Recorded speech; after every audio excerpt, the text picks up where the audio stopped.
Comment est-ce que tu aimes être réconforté quand tu es contrarié? Lentement. Je suis pas sûr que j'ai envie d'être tout le temps réconforté, j'ai envie que ça vienne de moi. Donc je cherche en moi de quoi trouver du réconfort. Ça ne peut pas venir de l'autre. C'est quoi ton plus beau souvenir d'enfance? Je crois que c'est une promenade dans une pinède et la découverte d'un morceau de quartz. Et mon souvenir, c'est qu'à l'époque, j'ai eu envie d'être géologue pendant au moins un mois. Quelle est ta plus grande peur? Pour être extrêmement sincère, je crois que ma plus grande peur, c'est de devenir aveugle. J'ai perdu un œil il y a 20 ans. Et d'un seul coup, la perspective de perdre l'autre transforme le monde. On devient très mortel. Donc je crois que c'est ma plus grande peur.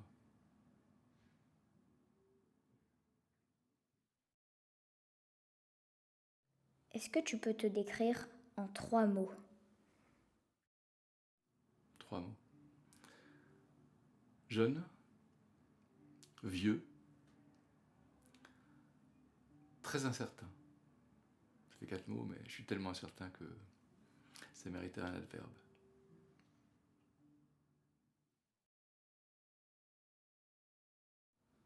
C'est quoi ton souvenir le plus fort d'atelier de poésie avec des enfants?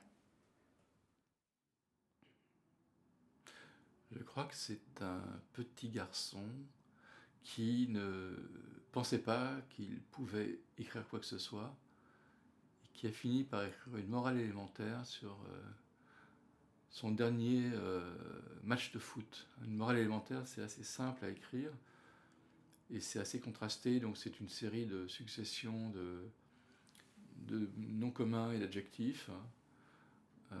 C'est une forme d'arbre. Et au milieu de ces successions de substantifs et d'adjectifs, il y a un moment de liberté dans lequel on écrit un peu ce qu'on veut. Et il avait écrit un très très très joli poème sur son match de foot.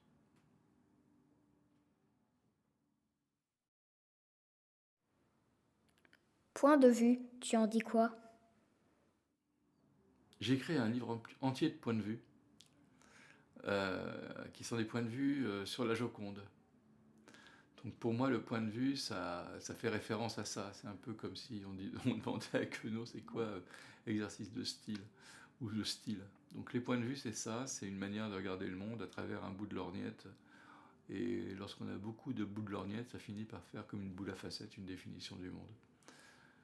Donc les points de vue, c'est ça. Et puis peut-être aussi que je me souviens d'un très beau titre d'un livre de Didier Deninx qui s'appelait Le point de vue de la meurtrière. Et c'était un livre formidablement ambigu au niveau du titre, puisque c'était en fait, non pas ce que pensait une femme qui a assassiné quelqu'un, donc pas le point de vue de la meurtrière, mais le paysage qu'on embrassait d'une meurtrière dans un château. Donc c'était un très joli jeu de mots. Voilà, le point de vue de la meurtrière.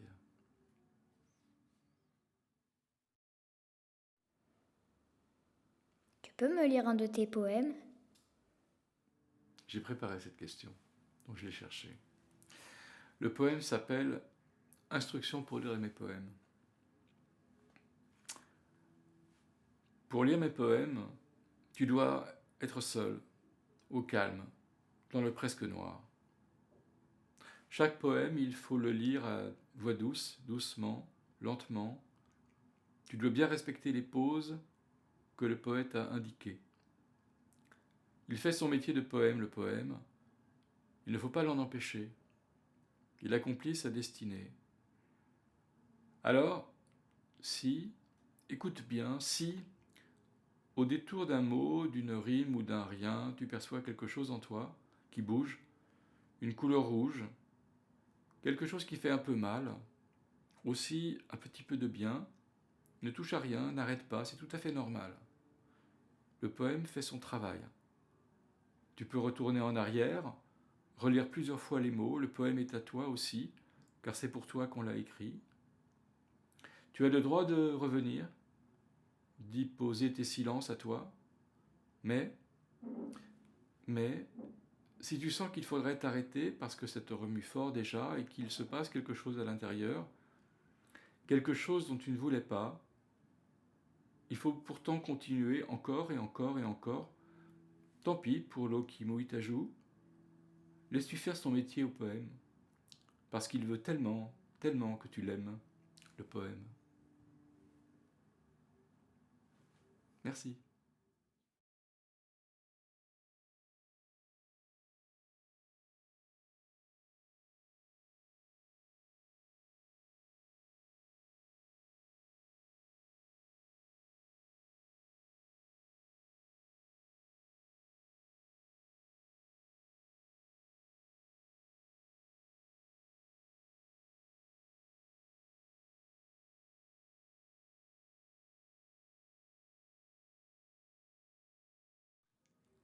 En ce moment, de chaque côté de moi, il y a 2 spots de lumière qui sont des spots de lumière avec de nombreux petits points qui sont des sortes de galaxies.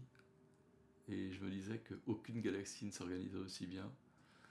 Euh, et qu'un jour, peut-être, il y a une nouvelle de Frédéric Braun, qui est un écrivain américain des années, je dirais, 45 à 80, dans lequel il décrit un ciel qui est un ciel tout à fait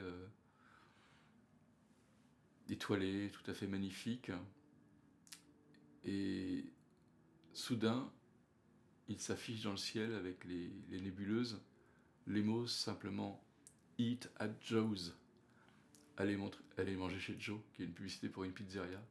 Et les étoiles s'alignent parce que Joe a rêvé qu'il pouvait s'afficher cela dans le ciel et Dieu lui rend service et lui propose de s'afficher dans le ciel Eat at Joe's. Voilà. Merci. Merci.